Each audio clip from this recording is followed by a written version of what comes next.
So Isaac called for Jacob, blessed him, and said, "You must not marry any of these Canaanite women. Instead, go at once to Paddan Aram, to the house of your grandfather Bethuel, and marry one of your uncle Laban's daughters. May God Almighty bless you and give you many children. And may your descendants multiply and become many nations. May God pass on to you and your descendants the blessings he promised to Abraham. May you own this land where you are now living as a foreigner, for God gave this land to Abraham."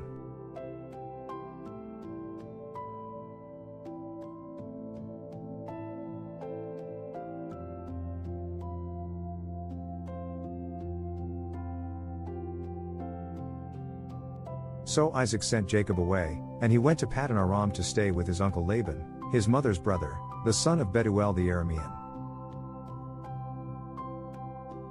Esau knew that his father, Isaac, had blessed Jacob and sent him to Paddan Aram to find a wife, and that he had warned Jacob, "You must not marry a Canaanite woman."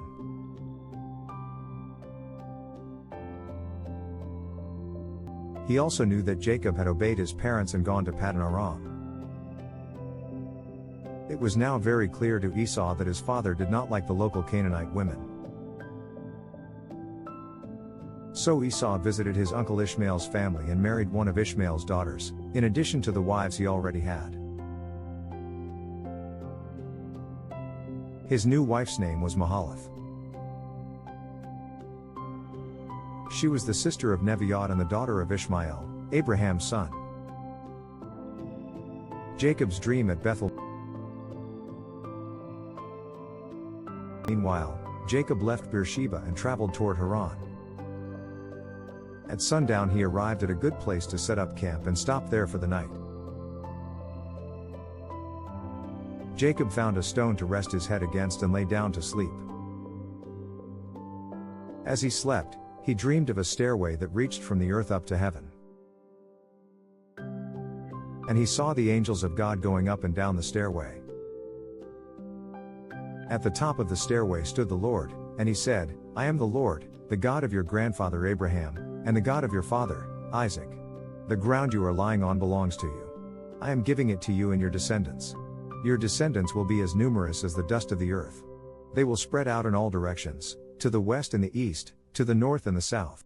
And all the families of the earth will be blessed through you and your descendants. What's more, I am with you, and I will protect you wherever you go. One day I will bring you back to this land. I will not leave you until I have finished giving you everything I have promised you."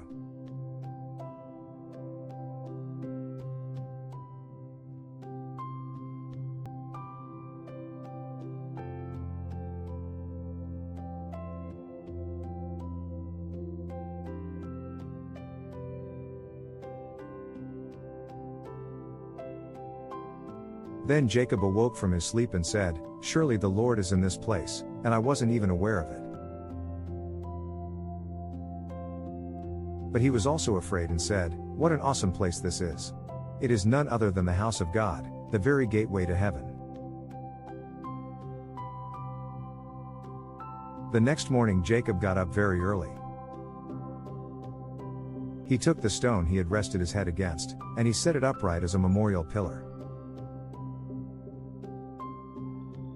Then he poured olive oil over it. He named that place Bethel, which means house of God, although it was previously called Luz. Then Jacob made this vow, "If God will indeed be with me and protect me on this journey, and if he will provide me with food and clothing, and if I return safely to my father's home, then the Lord will certainly be my God. And this memorial pillar I have set up will become a place for worshiping God, and I will present to God a tenth of everything he gives me."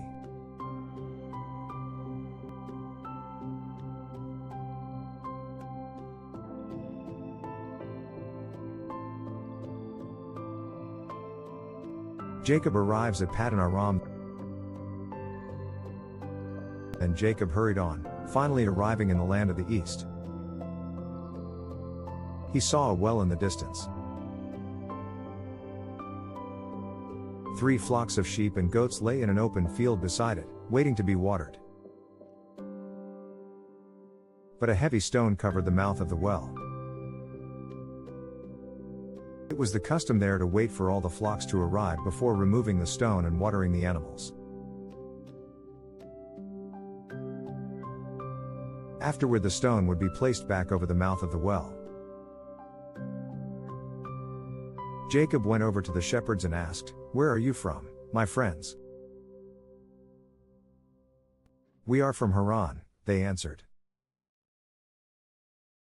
"Do you know a man there named Laban, the grandson of Nahor?"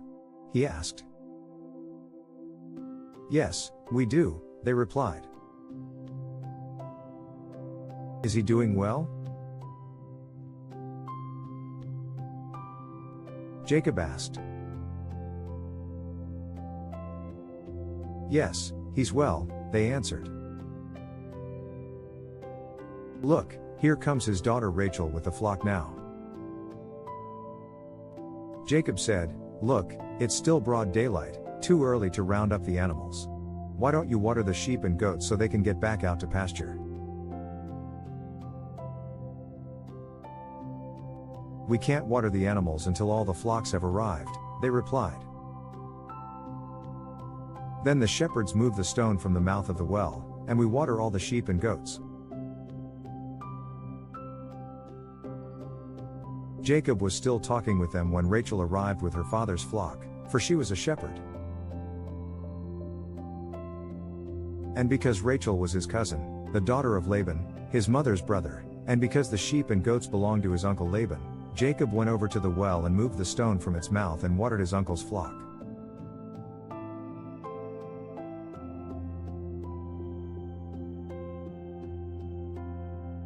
Then Jacob kissed Rachel, and he wept aloud. He explained to Rachel that he was her cousin on her father's side, the son of her aunt Rebekah. So Rachel quickly ran and told her father, Laban. As soon as Laban heard that his nephew Jacob had arrived, he ran out to meet him. He embraced and kissed him and brought him home. When Jacob had told him his story, Laban exclaimed, "You really are my own flesh and blood." Jacob marries Leah and Rachel. After Jacob had stayed with Laban for about a month, Laban said to him, "You shouldn't work for me without pay just because we are relatives. Tell me how much your wages should be."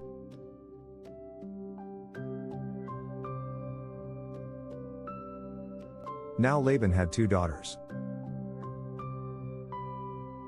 The older daughter was named Leah, and the younger one was Rachel.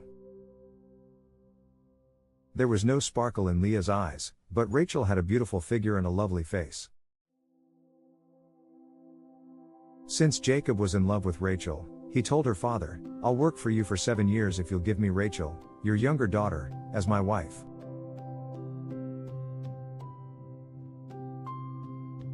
Agreed. Laban replied, "I'd rather give her to you than to anyone else. Stay and work with me." So Jacob worked 7 years to pay for Rachel. But his love for her was so strong that it seemed to him but a few days. Finally, the time came for him to marry her. "I have fulfilled my agreement," Jacob said to Laban. "Now give me my wife so I can sleep with her." So Laban invited everyone in the neighborhood and prepared a wedding feast. But that night, when it was dark, Laban took Leah to Jacob, and he slept with her. Laban had given Leah a servant, Zilpah, to be her maid. But when Jacob woke up in the morning, it was Leah. "What have you done to me?" Jacob raged at Laban. "I worked 7 years for Rachel. Why have you tricked me?" "It's not our custom here to marry off a younger daughter ahead of the firstborn," Laban replied. "But wait until the bridal week is over, then we'll give you Rachel, too, provided you promise to work another 7 years for me." So Jacob agreed to work 7 more years. A week after Jacob had married Leah, Laban gave him Rachel, too. Laban gave Rachel a servant, Bilhah, to be her maid. So Jacob slept with Rachel, too, and he loved her much more than Leah. He then stayed and worked for Laban the additional 7 years. Jacob's many children. The Lord saw that Leah was unloved, he enabled her to have children, but Rachel could not conceive. So Leah became pregnant and gave birth to a son. She named him Reuben, for she said, "The Lord has noticed my misery, and now my husband will love me." She soon became pregnant again and gave birth to another son. She named him Simeon, for she said, "The Lord heard that I was unloved and has given me another son." Then she became pregnant a third time and gave birth to another son. He was named Levi, for she said, "Surely this time my husband will feel affection for me, since I have given him 3 sons." Once again Leah became pregnant and gave birth to another son. She named him Judah, for she said, "Now I will praise the Lord." And then she stopped having children. When Rachel saw that she wasn't having any children for Jacob, she became jealous of her sister. She pleaded with Jacob, "Give me children, or I'll die." Then Jacob became furious with Rachel. "Am I God?" he asked. "He's the one who has kept you from having children." Then Rachel told him, "Take my maid, Bilhah, and sleep with her. She will bear children for me, and through her I can have a family, too." So Rachel gave her servant, Bilhah, to Jacob as a wife, and he slept with her. Bilhah became pregnant and presented him with a son. Rachel named him Dan, for she said, "God has vindicated me. He has heard my request and given me a son." Then Bilhah became pregnant again and gave Jacob a second son. Rachel named him Naphtali, for she said, "I have struggled hard with my sister, and I'm winning." Meanwhile, Leah realized that she wasn't getting pregnant anymore, so she took her servant, Zilpah, and gave her to Jacob as a wife. Soon Zilpah presented him with a son. Leah named him Gad, for she said, "How fortunate I am." Then Zilpah gave Jacob a second son. And Leah named him Asher, for she said, "What joy is mine! Now the other women will celebrate with me." One day during the wheat harvest, Reuben found some mandrakes growing in a field and brought them to his mother, Leah. Rachel begged Leah, "Please give me some of your son's mandrakes." But Leah angrily replied, "Wasn't it enough that you stole my husband? Now will you steal my son's mandrakes, too?" Rachel answered, "I will let Jacob sleep with you tonight if you give me some of the mandrakes." So that evening, as Jacob was coming home from the fields, Leah went out to meet him. "You must come and sleep with me tonight," she said. "I have paid for you with some mandrakes that my son found." So that night he slept with Leah. And God answered Leah's prayers. She became pregnant again and gave birth to a 5th son for Jacob. She named him Issachar, for she said, "God has rewarded me for giving my servant to my husband as a wife." Then Leah became pregnant again and gave birth to a 6th son for Jacob. She named him Zebulun, for she said, "God has given me a good reward. Now my husband will treat me with respect, for I have given him 6 sons." Later she gave birth to a daughter and named her Dinah. Then God remembered Rachel's plight and answered her prayers by enabling her to have children. She became pregnant and gave birth to a son. God has removed my disgrace, she said. And she named him Joseph, for she said, "May the Lord add yet another son to my family." Jacob's wealth increases. Soon after Rachel had given birth to Joseph, Jacob said to Laban, "Please release me so I can go home to my own country. Let me take my wives and children, for I have earned them by serving you, and let me be on my way. You certainly know how hard I have worked for you."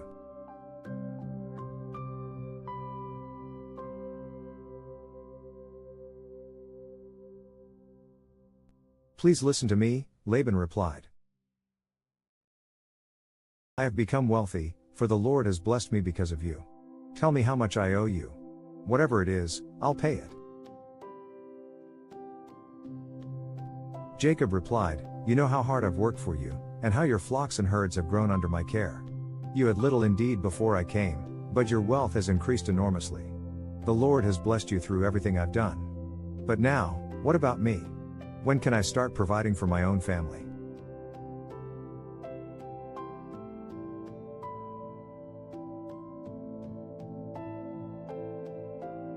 "What wages do you want?" Laban asked again. Jacob replied, "Don't give me anything. Just do this one thing, and I'll continue to tend and watch over your flocks. Let me inspect your flocks today and remove all the sheep and goats that are speckled or spotted, along with all the black sheep. Give these to me as my wages. In the future, when you check on the animals you have given me as my wages, you'll see that I have been honest.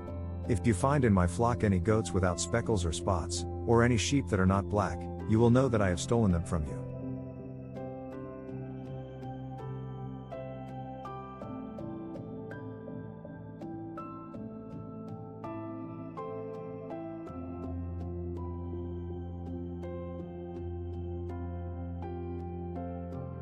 "All right," Laban replied. "It will be as you say." But that very day Laban went out and removed the male goats that were streaked and spotted, all the female goats that were speckled and spotted or had white patches, and all the black sheep.